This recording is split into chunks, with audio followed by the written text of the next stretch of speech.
کسی نے معصوم سے پوچھا کہ مولا ہماری دعائیں قبول نہیں ہوتی. بعض اوقات لوگ ہم سے آ کے پوچھتے ہیں کہ دعائیں کیوں نہیں قبول ہوتی. مولا یہ بتائیے کہ کیا جواب دیا جائے کہ دعائیں کیوں نہیں قبول ہوتی. توجہ ہے نا سب کی یہاں سے وہاں تک جتنے لوگ بیٹھے ہوئے ہیں. موضوع میں نے مقرر کر دیا معرفت اور عبودیت. مولا ہماری دعائیں کیوں نہیں قبول ہوتی, اس کی وجہ کیا ہے؟ میں معاشرے کو کیا بتاؤں کہ بعض اوقات دعائیں قبول ہو جاتی ہیں, بعض اوقات دعائیں قبول نہیں ہوتی. تو جن کی دعائیں قبول نہیں ہوتی تو کیوں نہیں قبول ہوتی؟ اب جملہ دیا, چھٹا وارث رسول ہے, رسول بھی صادق اور اس کا وارث بھی صادق. بلند آواز سے صلوات پڑھ دینا محمد و آل محمد. توجہ, بہت اہم ترین منزلوں سے لے کر آپ پر گزر رہا ہوں اور چاہتا ہوں کہ میرے ساتھ آپ ظاہری طور پر مربوط رہیں جیسے کہ ہیں. کہا کہ جاؤ ان کو بتاؤ جو یہ کہتے ہیں کہ دعا قبول نہیں ہوتی, ان کی دعا اس لیے قبول نہیں ہوتی لأنہم تدعون ما لا تعرفون وتسألون ما لا تفقہون. جا کے ان کو بتاؤ دعا اس لیے قبول نہیں ہوتی لأنہم تدعون من لا تعرفون, اس لیے خدا کے لیے جملہ ضائع نہ ہونے پائے. اتنا ذہین مطلب میرے سامنے بیٹھا ہے کہ آپ نے پہلا جملہ وصول کر کے خوش کر دیا ہے, اس لیے جملہ آپ کے حوالے کر رہا ہوں. مجھے یقین ہے کہ جملہ ضائع نہیں ہوگا, میرا جملہ نہیں معصوم کا جملہ ہے. ان سے جا کے کہو کہ جن کی دعائیں قبول نہیں ہوتی کیوں؟ لأنہم تدعون من لا تعرفون, وہ اس کو پکارتے ہیں جسے پہچانتے ہی نہیں. سلامت رہے آپ مخدوم صاحب.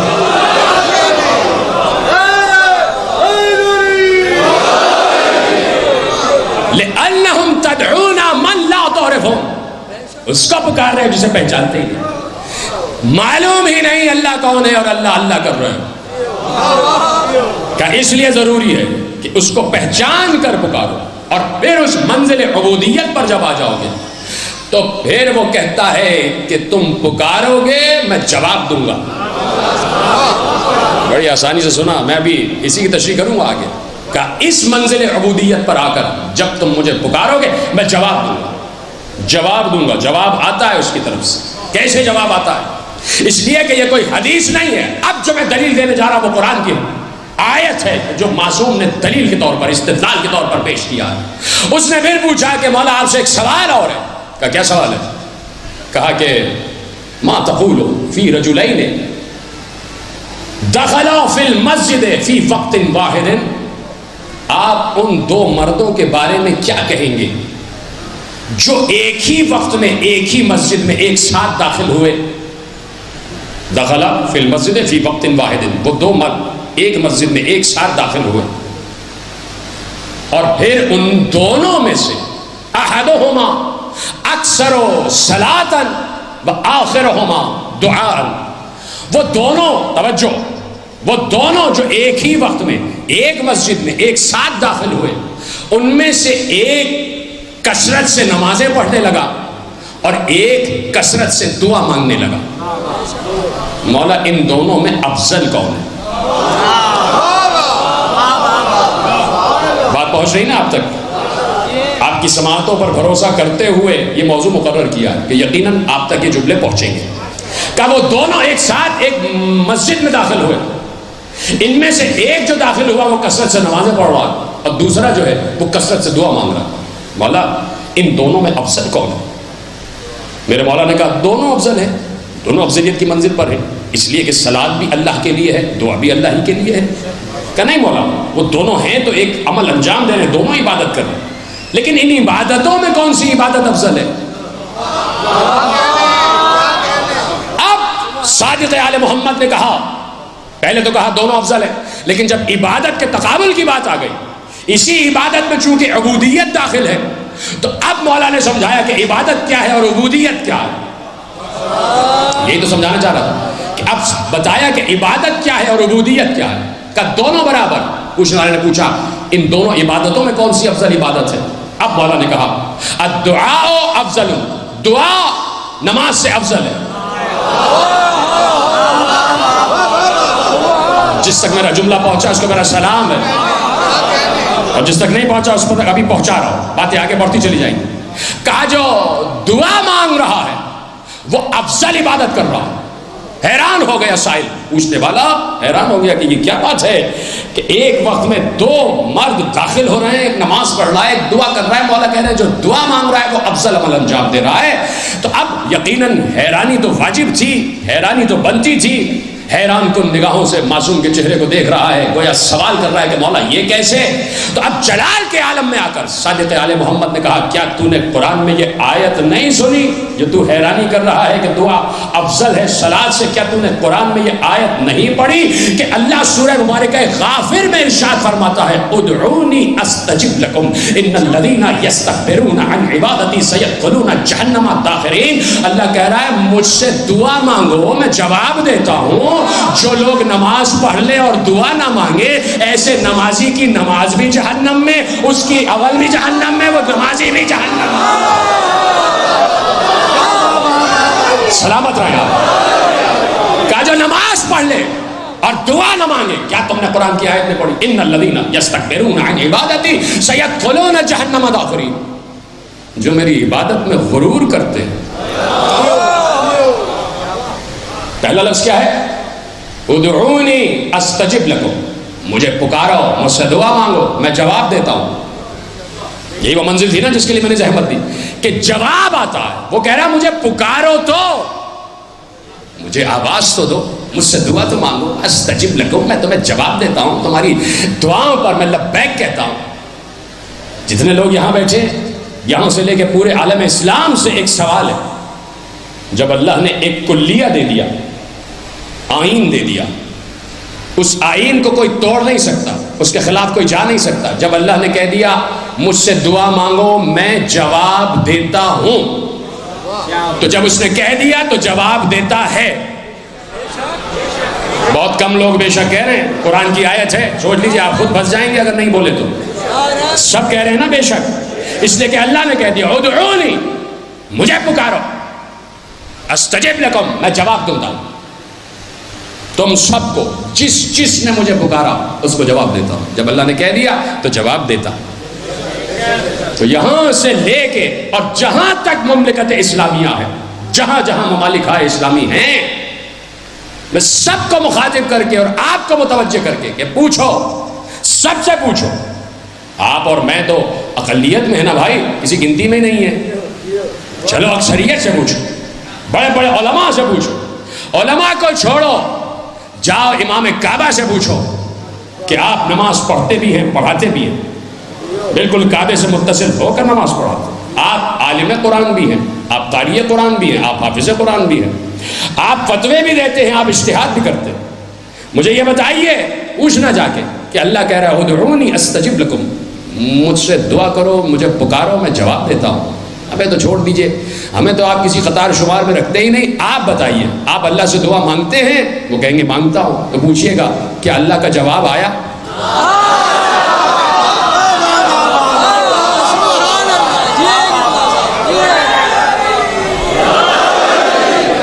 بھائی آیت ہے تو وہ کہیں گے جواب آیا, وہ کہیں گے جواب آیا. اب دوسرا سوال کیجئے گا, جب جواب آیا تو کیا آپ نے سنا؟ جواب آیا تو کیا آپ نے سنا؟ کوئی ایسا نہیں ہے جو یہ کہے کہ میں نے اللہ کی آواز جواب میں سنی. اس لیے کہ جو یہ کہہ دے کہ میں نے اللہ کی آواز جواب میں سنی, تو آپ پوچھئے گا کیا نبوت مصطفیٰ پہ ختم نہیں ہو گئی تھی؟ پتہ نہیں جملہ پہنچ رہا ہے نہیں پہنچ رہا. تو کیوں نہیں جواب سن رہا؟ کوئی انسان جواب کیوں نہیں سن پا رہا؟ اس لیے کہ جیسے آنکھوں پر 7 پردے ہیں ویسے ہی کانوں پر بھی پردے ہیں. ہر انسان الہی آوازیں نہیں سن پاتا, ہر انسان ملکوتی آوازیں نہیں سن پاتا, ہر انسان ملکوتی مناظر نہیں دیکھ پاتا. اس وقت بھی اس جگہ کو ملائکہ نے گھیرا ہوا ہے. کتنے لوگ ہیں جو ملائکہ کو دیکھ پا رہے ہیں؟ چلیے اس حدیث پر اگر کسی کو یقین نہیں ہے تو اس پر تو یقین ہے کہ یہ دائیں اور بائیں دو تو بیٹھے ہوئے ہیں, ہر وقت ساتھ رہتے, کہیں بھی جاؤ ساتھ ہے. ایسا نہیں ہے کہ آپ کبھی کہیں کہ بھائی مجھے ذرا ایک کوئی پرائیویٹ کام ہے تو ذرا باہر کھڑے ہو جاؤ. نہیں, جہاں خلوت میں یہ دونوں ساتھ, جلوت میں یہ دونوں ساتھ، پہاڑ پر چڑھ رہے ہو دونوں ساتھ. بھائی ہر عمل لکھ رہے ہیں نا، تو جو انسان جو عمل انجام دے رہا ہے یہ دونوں ساتھ ہیں. تو جب دونوں ساتھ ہیں تو کیا دکھائی دے رہے ہیں؟ نہیں دکھائی دے رہے. کیوں؟ اس لیے کہ آنکھوں پہ پردے پڑے ہوئے، کان پہ پردے پڑے ہوئے، اللہ کی آواز سنائی نہیں دے رہے. اس لیے کہ عام انسان کا کان ہے نا بھائی، عام انسان کا کان ہے تو اللہ کی آواز نہیں پہنچ رہی. اور اگر اللہ ہی کا کان ہو،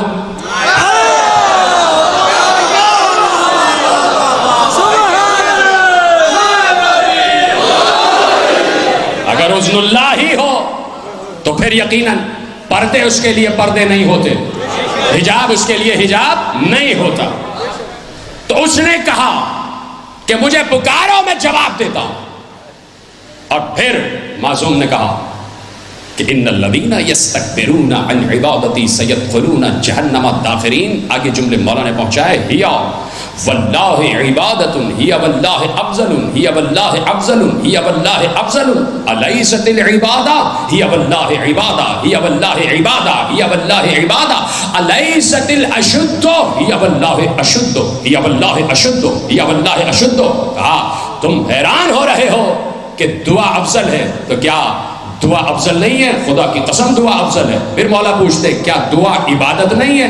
کہا خدا کی قسم دعا عبادت ہے، خدا کی قسم دعا عبادت ہے. جملہ تو اب کہنے جا رہا ہوں کہ اللہ نے یہ کیوں کہا کہ جو میری عبادت میں غرور کرتے ہیں میں ان کو جہنم میں پھینک دیتا ہوں. ان الذین یستکبرون عن عبادتی، مولا کہہ رہے ہیں دعا عبادت ہے، دعا عبادت ہے. اور جو عبادت پر غرور کرتا ہے اللہ کہہ رہا ہے میں اسے ہمیشہ کے لیے جہنم میں پھینک دیتا ہوں. مولا بات سمجھ میں نہیں آئی. کہ بات کیوں نہیں سمجھ میں آئی؟ سنو، جب کوئی بندہ نماز پڑھ لیتا ہے، جب کوئی بندہ صلاۃ ادا کر لیتا ہے، 4 رکعت نماز پڑھ لی، بڑے خضوع و خشوع کے ساتھ پڑھ لی، اور نماز پڑھنے کے بعد مصلی لپیٹ کے ایک طرف رکھا اور چل دیا، اور دعا نہیں مانگی نماز پڑھنے کے بعد، تو اللہ اپنے ملائکہ کو مخاطب کر کے کہتا ہے کتنا مغرور بندہ ہے، میری نماز تو پڑھ لی لیکن مجھ سے طلب کرنے کے لیے مجھے اس قابل ہی نہیں جانتا کہ مجھ سے دعا مانگے. اس کی نماز کو بھی جہنم میں پھینکو، اس کی دعا کو بھی جہنم میں پھینکو. یہ ہے غرور، یہ ہے تکبر کہ بندہ نماز تو پڑھ لے لیکن دعا نہ مانگے. تو کیوں کہا کہ دعا مانگو؟ کیوں کہا کہ مانگو؟ کہ اس لیے کہ جب اللہ کے سامنے ہاتھ پھیلاؤ گے تو معلوم ہوگا کہ ہاتھ پھیلانے والوں کا کرب کیا ہوتا ہے. جب اللہ کے سامنے خشیت کی منزل پر آ جاؤ گے، جھک جاؤ گے، غریب اور فقیر ہو کے اللہ کے سامنے ابھی اپنی عبودیت کا اعتراف کرو گے، تب پتہ چلے گا کہ غریبی کیا ہوتی ہے، فقیری کیا ہوتی ہے. وہ کہتا ہے کہ میرے سامنے جھکے رہنا، اکڑنا نہیں. اس لیے کہ اگر میں نے تمہیں کروڑوں کی جائیداد کا مالک بنایا ہے تو میں نے بنایا، میں نے تمہیں اسٹیٹس دے دی ہیں تو میں نے دی، جو دے سکتا ہے وہ لے بھی سکتا ہے. کہ اس لیے جھکو، اپنی عبودیت کا اعتراف کرو کہ پروردگار میں تیرے سامنے. اس لیے ہر وقت دعا مانگو. توجہ، بہت اہم ترین منزل ہے جس پہ لے کے آ گیا. اس لیے ہر وقت وہ چاہتا ہے کہ معرفت کے ساتھ اس کی عبودیت کی منزل پر آؤ، اس سے مانگو. اس لیے کہ ایک سوال یہ اٹھتا ہے کہ بعض اوقات دعائیں قبول نہیں ہوتی. توجہ ہے، سوال تو اپنی جگہ ہے، دعائیں قبول نہیں ہوتی. کیسے عبودیت کی منزل پر آ جائے؟ مسلسل دعا، مسلسل دعا، مسلسل دعا، لیکن دعا قبول نہیں ہو گئی. تو ابو حمزہ سمالی میرے چوتھے امام کا صحابی روایت نقل کرتے، کہتے ہیں سنیے گا بڑی توجہ سے، اور رات کے اس پہر گویا آپ نماز تہجد ادا کر رہے ہیں، سمجھ لیں آپ.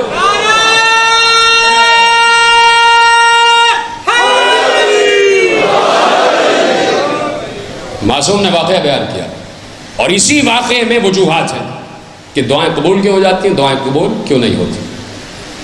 کہتے ہیں حضرت ابراہیم خلیل اللہ ایک مقام سے گزر رہے تھے، گزرتے گزرتے دیکھا ایک شخص ہے وہ اللہ کی عبادت کر رہا. جناب ابراہیم رک گئے، اس کی عبادت کی ادا کو دیکھا، اس کے خضوع اور خشوع کو دیکھا، اس کی تسبیح کی آواز اور قرأت کی آواز انہیں پسند، رک گئے کچھ دیر کے لیے، چاہتے تھے کہ یہ نماز ختم کرے، یہ عبادت ختم کرے تو میں اس سے بات کروں، اس سے بات کرنا چاہتا ہوں۔ اس نے اپنی نماز کو، اپنی عبادت کو طول دیا، اس کی عبادت طویل ہو گئی۔ یہ جناب ابراہیم اللہ کا حجت ہے، اللہ کا نمائندہ ہے، اللہ کا ہادی ہے، اللہ کا منصوص من اللہ ہے، اللہ کا دوست ہے۔ حضرت ابراہیم حجت خدا ہے زمین پر۔ اب یہاں حضرت ابراہیم نے حجت خدا کی اتھارٹی دکھائی کہ حجت خدا کا اختیار کیا ہوتا ہے اور کس کس چیز پر کتنا اختیار ہوتا ہے۔ جناب ابراہیم کو اس کی عبادت کی ادا پسند آئی، اس کی تسبیح، تقدیس، اس کی تحمید، اس کی تمجید، اس کی قرأت پسند آئی، رک گئے کہ یہ عبادت ختم کرے تو میں اس سے محو گفتگو ہو جاؤں۔ اس نے اپنی عبادت کو طول دیا۔ اب بتایا کہ حجت خدا کا اختیار کیا ہوتا ہے۔ کسی عام انسان کو یہ اختیار نہیں ہے، خدا کی قسم، چاہے وہ کتنا ہی بڑا عالم و عالم کیوں نہ ہو، اس کو یہ اختیار نہیں ہے جو اختیار حضرت ابراہیم نے دکھایا کہ جب اس کی عبادت طول پکڑ گئی اور ابراہیم کو جانا بھی تھا، آگے بڑھے، اس کے شانے کو جوڑ کر کہا جلدی سے نماز ختم کر، مجھے تجھ سے بات کرنا ہے۔ خدا کے لیے سمجھے جو میں کہنے جا رہا ہوں، کہ جلدی سے عبادت ختم کر، مجھے تجھ سے بات کرنا۔ یہ صرف حجت خدا کا اختیار ہے اور کسی کا نہیں، اور کسی کا اختیار نہیں، کہ اگر کسی بندے نے عبادت خدا کی نیت باندھی ہوئی ہے تو حجت خدا ہی ہے جو نیت توڑوا بھی سکتا۔ جلدی نماز ختم کرو، مجھے تم سے بات کرنا ہے۔ کیوں بھائی؟ کیوں؟ اس لیے کہ اب جب حجت خدا نے کہہ دیا میری طرف متوجہ ہو جا، تو اب عبادت وہ نہیں ہے، عبادت یہ ہے۔ سلامت رہیں آپ، جتنے حضرات بیٹھے ہیں سب سلامت ہیں، کہ اب عبادت یہ ہے کہ حجت خدا کی طرف متوجہ ہو جاؤ۔ اس لیے کہ اب جو متوجہ نہ ہوا حجت خدا کی طرف، وہ بالکل ویسا ہی ہوگا جیسے اللہ کہہ رہا تھا کہ آدم کی طرف متوجہ ہو جاؤ، شیطان متوجہ نہ ہوا۔ یہ بالکل ویسا ہی کہ یہ حجت خدا کا اختیار، کہ جلدی نماز ختم کر، مجھے تجھ سے کام ہے، بات کرنا۔ اس نے نماز ختم کی۔ اس نے کہا کون ہے آپ، کیا بات کرنی ہے؟ کہا مجھے تیری عبادت کی ادا پسند آئی اور میں تیری تسبیح سے خوش ہوا۔ یہ بتا یہاں دور دور کہیں کوئی گھر نہیں ہے، کہاں رہتے ہو؟ کہ وہ سامنے ایک بڑا تالاب ہے، ایک نہر ہے، ایک جھیل ہے، اس جھیل کے اس پار وہ دیکھیے پہاڑ ہے، اس کی چوٹی پر میرا گھر بنا ہوا، وہاں رہتا۔ کہ اچھا، کیا تم پسند کرو گے کہ تھوڑی دیر کے لیے میں تمہارا مہمان ہو جاؤں؟ تھوڑی دیر کے لیے میں تمہارا مہمان ہوں۔ دیکھیے کسی کی عبادت، کسی کی خضوع و خشوع کی عبادت اس کے مرتبوں کو کیسا بڑھاتی۔ جو اللہ کا دوست ہے وہ اس کی دوستی طلب کر رہا۔ کیا اس بات پر راضی ہو تھوڑی دیر کے لیے میں تمہارا مہمان بن جاؤں؟ کہا بالکل۔ تو حضرت ابراہیم نے کہا کہ گھر میں اور کوئی ہے؟ کہا نہیں، ایک زوجہ تھی، انتقال ہو گیا، بال بچے ہیں نہیں، اکیلا ہوں، صبح آتا ہوں، اپنی غذا تلاش کرتا ہوں، غذا مل جاتی ہے، یہی کھڑے ہو کے اس کا شکر ادا کرتا ہوں اور سر شام اپنے گھر چلا جاتا ہوں۔ کہا چلو تمہارے گھر چلتے۔ کہا چلیے۔ ہاتھ پکڑا، جھیل کے کنارے آ گئے، بہت بڑی جھیل، کیسے پار کریں؟ نبی ابراہیم نے اس کی طرف دیکھا، کہا میں تو روز پار کر لیتا ہوں، آپ کا نہیں پتا، آپ میرا ہاتھ پکڑ لیجئے۔ اس نے جناب ابراہیم کا ہاتھ پکڑا، کچھ کہا، جھیل پار کر گیا، اپنے گھر پہنچ گئے۔ اب روز نہ معلوم کیسے جھیل پار کرتا ہوگا، لیکن آج جو حضرت ابراہیم کا ہاتھ پکڑا ہوا ہے تو نہ معلوم اس نے حضرت ابراہیم کا ہاتھ پکڑا ہے، اس وجہ سے جھیل پار ہوئی ہے۔ ابھی تو حضرت ابراہیم نے تعارف ہی نہیں کروایا، پہنچ گئے چوٹی پہ، گھر آ گئے۔ اس نے کہا کہ اب بتائیے آپ کیوں میرے گھر میں آنا چاہتے تھے؟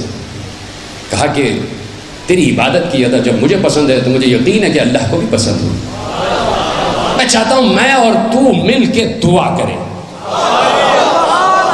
میں اور تم مل کے دعا کریں، میں دعا کروں تم آمین کہو، تم دعا کرو میں آمین کہوں۔ جملہ دینے جا رہا ہوں، اس کو کہتے ہیں ایک سسپینس کا موقع، جہاں روایت میں عجیب سسپینس آ گیا۔ جیسے ہی جناب ابراہیم نے کہا تم دعا کرو میں آمین کہوں، میں دعا کروں تم آمین کہو، اس نے کہا نہیں، حضرت ابراہیم نے کہا کیوں؟ کہا نہیں میں دعا نہیں مانگتا، میں نے دعا مانگنا چھوڑ دیا۔ حضرت ابراہیم نے کہا کہ وجہ تو میں تمہیں بعد میں تم سے پوچھوں گا کہ کیوں تم نے دعا مانگنا چھوڑ دی، کیا تم چاہتے ہو کہ میں تمہیں وجہ بتاؤں کہ تم جو دعا مانگ رہے ہو، تو تم نے جو دعا مانگنا چھوڑی تو بعض دعائیں قبول کی ہو جاتی ہیں، بعض دعائیں رد کی ہو جاتی ہیں، بعض دعائیں فوراً قبول ہو جاتی ہیں، بعض دعائیں فوراً قبول نہیں ہوتی۔ کیا بتائیے؟ کہ دیکھو بعض دعائیں قبول نہیں ہوتی، انسان بندہ اللہ سے مانگ رہا ہے، دعا قبول نہیں ہو رہی۔ حضرت ابراہیم کہہ رہے کہ وجہ یہ ہے کہ جب وہ بندہ اللہ سے دعا مانگ رہا ہوتا ہے، اس کو طلب کر رہا ہوتا ہے، اس کو پکار رہا ہوتا ہے، اللہ کو اس کی آواز اتنی اچھی لگتی ہے، اتنی پسند آتی ہے، اتنے کیف کی منزل پر آ جاتی ہے، قدرت کے فرشتوں سے کہتا ہے کہ رک جاؤ، ابھی اس کی دعا قبول نہ کرنا، اس لیے کہ اس کو دے دیا تو یہ مانگنا چھوڑ دے گا تو اس کی آواز میرے کانوں میں نہیں آئے گی۔ اور بعض دعائیں اس لیے فوراً قبول ہو جاتی ہیں کہ مانگنے والے کی آواز اتنی قریب ہوتی ہے کہ اللہ کو اس کی آواز پسند نہیں ہوتی، فرشتوں سے کہتا ہے فوراً اس کو دے دو، اس لیے کہ اب اس کی آواز سننا نہیں چاہتا۔ اب جناب ابراہیم نے کہا یہ بتا تو نے دعا مانگنا کیوں چھوڑ دیا؟ اس لیے چھوڑ دیا 3 سال ہو گئے ایک دعا مانگتے مانگتے، وہ دعا قبول نہیں ہوئی، اب میں دعا نہیں کرتا، اب میں دعا نہیں مانگتا۔ حضرت ابراہیم نے کہا کیا میں تجھ سے پوچھ سکتا ہوں وہ کون سی دعا تھی جو تو مانگ رہا تھا اور قبول نہیں ہوئی؟ توجہ ہے سب کی؟ کہا میں بتاتا ہوں آپ کو۔ کہا بتاؤ کیا ہوا؟ کہا جدھر میں عبادت کر رہا تھا 3 سال پہلے ایک خوبصورت حسین و جمیل جوان وہاں سے گزر رہا تھا اور وہ جانوروں کا غلہ چرا رہا تھا، اتنا حسین کہ اس کے چہرے سے روشنی پھوٹ رہی تھی، اس کا ماتھا چمک رہا تھا، اتنا حسین کہ اس کی زلفیں اس کے شانوں پر بل دے رہی تھیں، جب وہ ہوا میں ہاتھ لہراتا تھا، ہوا لہراتی تھی تو عجیب خوشبو آتی تھی، اس کی چال بھی بڑی دھیمی تھی، اس کی رفتار بھی بڑی دھیمی تھی، اس کی گفتار بھی بڑی دھیمی تھی، حسین ترین شکل۔ جیسے ہی میں نے اس کو دیکھا میں متوجہ ہو گیا، میں نے اس سے آگے بڑھ کے پوچھا آپ کون ہیں اور یہ کس کا غلہ چرا رہے ہیں؟ اس جوان نے جواب دیا انا اسماعیل ابن خلیل الرحمان۔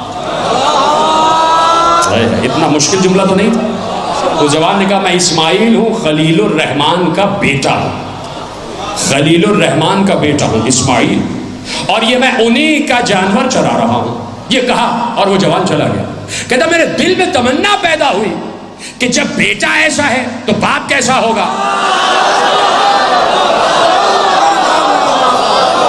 جب بیٹا ایسا ہے تو باپ کیسا ہوگا۔ کہتا ہے توجہ، اتنا ذہین مجمع ہے کہ میں جملہ کہوں گا اور تم جملے تک پہنچ جاؤ گے۔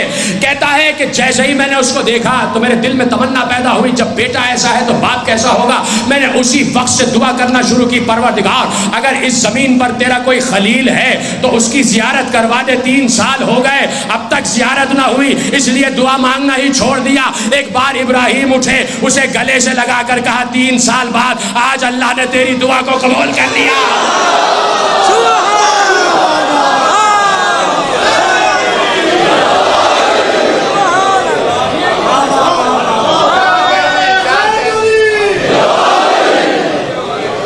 اس لیے کہا کہ عبودیت کی وہ منزل ہے کہ جہاں معرفت کے ساتھ پہنچو گے تو ہر معاملہ رفع ہوتا جائے گا، ہر مسئلہ حل ہوتا چلا جائے گا۔ پھر انسان معرفت کے ساتھ جب اسے پکارتا ہے تو پھر اللہ کچھ ایسے بندے ہیں اس کی کائنات میں، مجھ سے اور تم سے کہا کہ مانگو میں جواب دیتا ہوں۔ یہ میرا اور آپ کا مرتبہ، یہ میرا اور آپ کا منصب ہے، جو منصب ہی نہیں ہے۔ ہم سے کہا کہ اپنے آپ کو ہماری بارگاہ میں ذلیل کر کے پیش کرو، اپنے آپ کو ہماری بارگاہ میں پست کر کے پیش کرو۔ ابھی جملہ پڑھ کے آ رہا ہوں ساہیوال میں نے کہا وہاں بات چل رہی تھی خضوع کی، تو میں نے کہا کہ یہ خشوع اور خضوع، شاید میں نے اسی امام بارگاہ میں جب دوسرا تیسرا اشرا پڑھ رہا تھا یہ جملہ میں نے کہا تھا، اور میں اپنا ہی جملہ آپ کے حوالے کرتا ہوں چونکہ تقریر میں آ رہا کہ اگر خضوع اور خشوع سمجھنا چاہتے ہو تو یہ خشیت جو ہے یہ خشوع ہے، اس کا مطلب ہے اللہ کا خوف، اللہ سے ڈرو، یہ خشوع ہے۔ خضوع کیا ہے؟ خضوع کیا ہے؟ تو میں نے کہا کہ اگر خضوع کے صحیح معنی دیکھنے ہیں تو اردو نہیں سمجھا پائے گی۔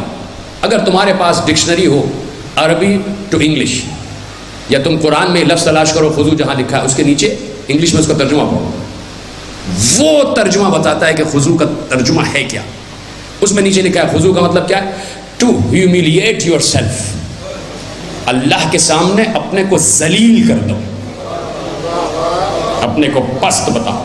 یعنی تم سے زیادہ ذلیل کوئی ہے ہی نہیں، تم سے زیادہ پست کوئی ہے ہی نہیں. یہ بڑی مشکل منزل ہے، کہنے میں تو کہہ دیا ہے لیکن ہے بڑی مشکل منزل کہ کوئی اپنے کو پست بتائے، ذلیل بتائے. بڑی مشکل منزل ہے. اس لیے کہ جب نماز باجماعت ہو رہی ہے تو بہت سے لوگ ہیں جو اپنی امارت بھی دکھاتے ہیں، اپنی امارت دکھاتے ہیں کہ ہم فلاں گاڑی سے اتر رہے ہیں، ہم فلاں علاقے میں رہتے ہیں اور ہم فلاں کلفدار کپڑے پہن کے آئے ہیں اور اللہ کے عبادت گزار بھی ہیں.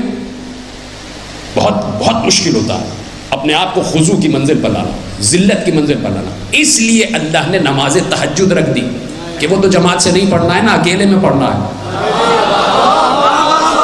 پتہ نہیں جملہ پہنچ رہا ہے نہیں پہنچ رہا. کہا اکیلے میں تو کم از کم میرے سامنے اپنے کو ذلیل اور پست ظاہر کر سکتے.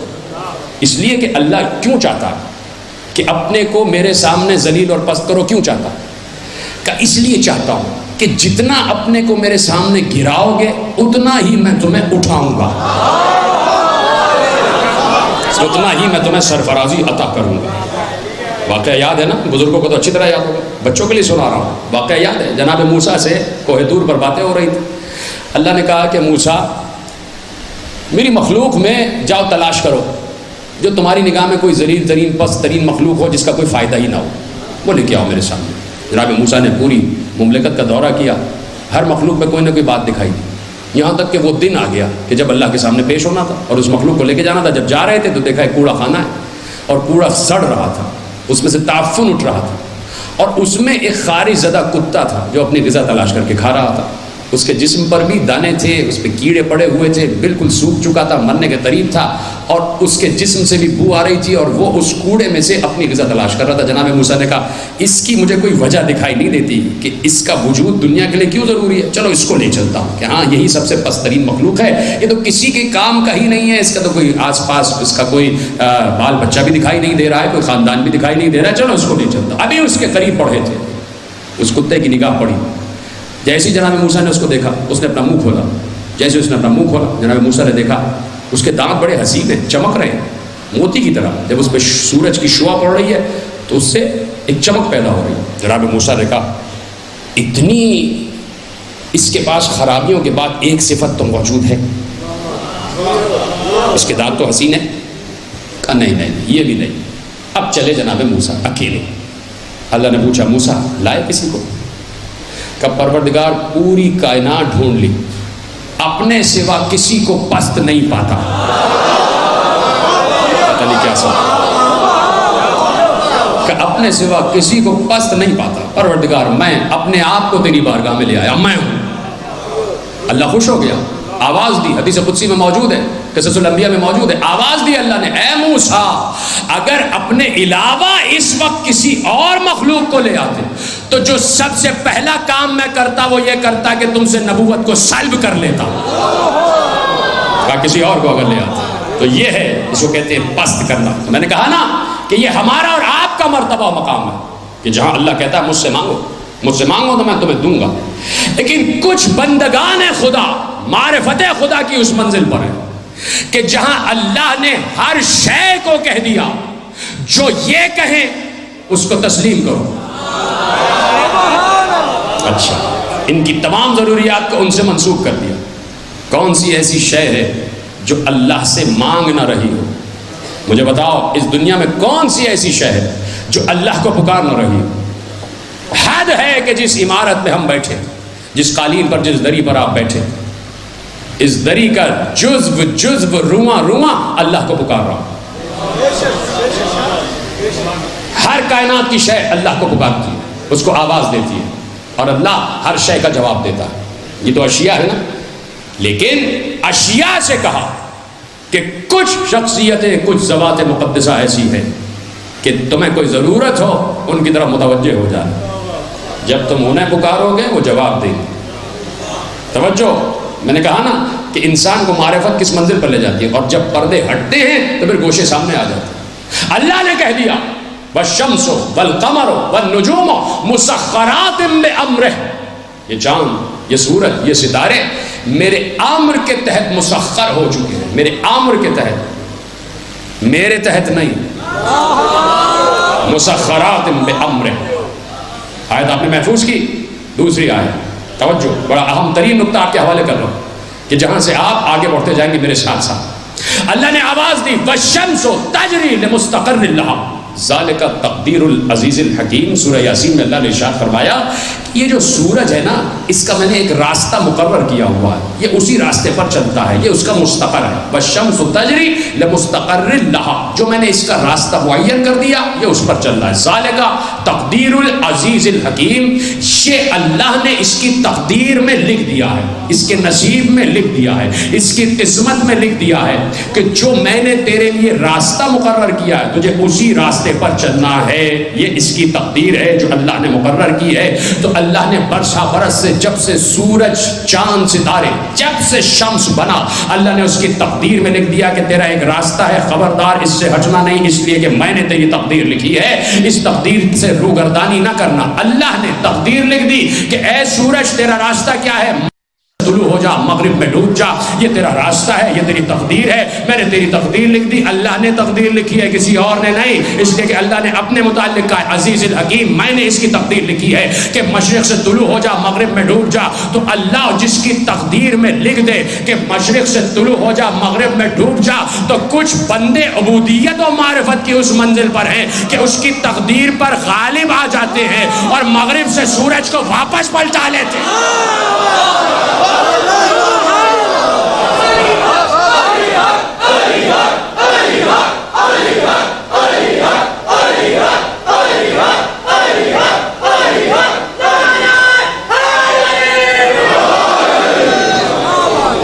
اس کی تقدیر پر غالب آ جاتے ہیں۔ کیا یہ جملہ آپ کو پسند نہیں آیا؟ اس پہ اعتراض ہے آپ کو؟ میں نے اس لیے آیت پڑھی کہ ذالک تقدیر العزیز الحکیم، یہ اللہ کی بنائی ہوئی تقدیر ہے کہ سورج کو مشرق سے نکلنا ہے، مغرب میں ڈوب جانا۔ آیت قرآنی بھی اپنی جگہ محکم اور یہ روایت بھی اپنی جگہ مصدق کہ کسی نے ڈوبے ہوئے سورج کو واپس پلٹایا، اس سے بھی انکار نہیں۔ اس لیے کہ ہر تاریخ دان نے لکھا، چاہے وہ شیعہ ہو چاہے سنی ہو، سب نے لکھا کہ 2 مرتبہ مصطفیٰ نے پلٹایا اور 1 مرتبہ علی نے پلٹایا۔ تو کوئی انکار تو نہیں کر سکتا۔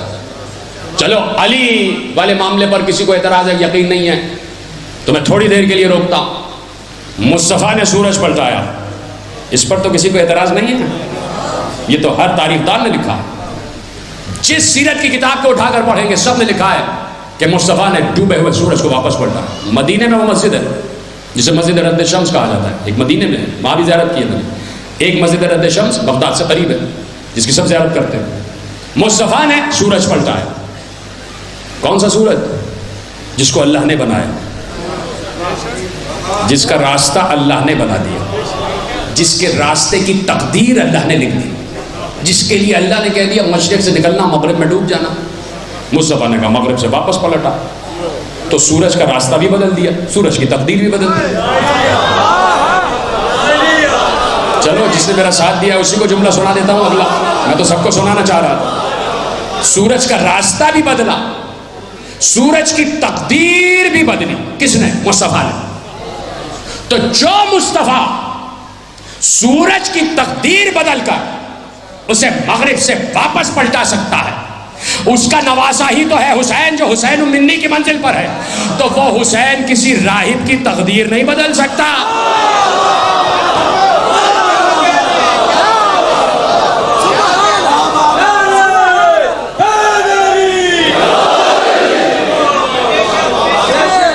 اس لیے کہ یہ معرفت کی اعلیٰ ترین منزلوں پر ہے۔ ختم ہو گئی گفتگو، جملہ ذہن میں آیا امام زمانہ کے اذن سے تو حوالے کر رہا ہوں کہ معرفت کی اعلیٰ منزلوں پر یہ فائز ہے، اس لیے کہ یہ پہچانتے ہیں کہ وہ کون ہے۔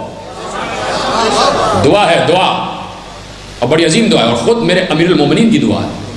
یا من ہو، یا من لا ہو، یا من لا یعلم الا ہو، وکیفا ہو، واینا ہو، وحیثا ہو۔ مشہور آیت ہے، مشہور دعا ہے نا مولا کی، یا من ہو یا من لا ہو یا من لا یعلم الا ہو کیفا ہو ولا حیثا ہو ولا عینا ہو. یا من ہو، اے وہ کہ جو ہو ہے. علی کہہ رہے علی، اے وہ یا من ہو، اے وہ جو ہو ہے. یا من لا ہو، جس کے سوا کوئی ہو نہیں. خدا کے لیے سمجھیں، جملے تو آگے آ رہے ہیں، میرا ساتھ دو گے تو آگے بڑھوں گا. یا من ہو، اے وہ جو ہو ہے. یا من لا ہو، اے وہ کہ جس کے سوا کوئی ہو نہیں. یا من لا یعلم الا ہو وکیفا ہو وحیثا ہو واینا ہو.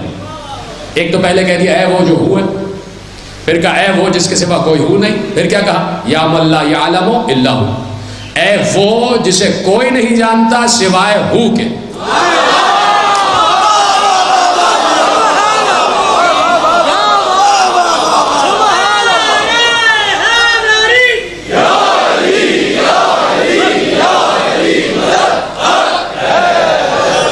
توجہ ہے؟ ابھی تو میں نے کچھ کہا ہی نہیں اور آپ پہنچ گئے. یا من لا یعلم الا ہو، اے وہ جسے کوئی نہیں جانتا سوائے ہو کے. اور وہ جو اس ہو کو جانتا ہے وہ بھی ہو ہے، اور وہ اس ہو کو ایسے جانتا ہے کہ وہ ہو کیسا ہے، کہاں ہے، کب سے ہے، اس کی حیت کیا ہے، معرفت و عبودیت. اے وہ کہ جسے سوائے ہو کے کوئی نہیں جانتا. لوگوں نے کہا کہ ہو بھی وہی ہے اور جو جاننے والا ہو ہے وہ بھی وہی ہے. لوگوں نے کہا آپ کہاں پہنچ رہے ہیں بھائی، کدھر پہنچ گئے؟ ہم تو کہہ رہے ہیں ہو بھی وہی ہے، اس کو جو جانتا ہے وہ بھی ہو وہی ہے. تو ہم کہتے ہیں کہ ہم اس وقت تک کوئی جملہ نہیں کہتے جب تک پیغمبر کی حدیث کی کوئی نص ہمارے سامنے موجود نہ ہو. جب علی نے کہہ دیا، علی نے تو بعد میں کہا، اور علی نے راز بعد میں کہا. یہ عجیب راز ہے کہ اس راز پر سے پردہ پہلے ہٹایا گیا، راز بعد میں کہا گیا. مصطفیٰ نے پردہ پہلے ہٹا دیا تھا اور علی نے وہ راز بعد میں کہا. حالانکہ راز پہلے کہا جاتا ہے، پردہ بعد میں ہٹتا ہے. راز کشف راز بعد میں ہوتا ہے، لیکن یہ عجیب راز ہے کہ پہلے اس پر سے پردہ ہٹا اور بعد میں راز کہا گیا. جب علی نے راز کہہ دیا یا من لا یعلم الا ہو، اے وہ جسے سوائے ہو کے کوئی نہیں جانتا، لیکن پردہ پہلے ہی پیغمبر نے ہٹا دیا تھا. اور تنہائی میں نہیں ہٹایا تھا، کسی حجرے میں بیٹھ کر نہیں ہٹایا تھا، کسی خلوت میں نہیں ہٹایا تھا، بلکہ مسجد نبوی کے منبر پر بیٹھ کر اجلہ اصحاب کرام کی موجودگی میں اس راز سے پہلے ہی پردہ ہٹا دیا تھا. علی نے کیا کہا؟ اے وہ جسے سوائے ہو کے کوئی نہیں جانتا. ایک بار پیغمبر نے کہا یا علی، یا علی، اللہ کو سوائے میرے اور تمہارے کوئی نہیں جانتا.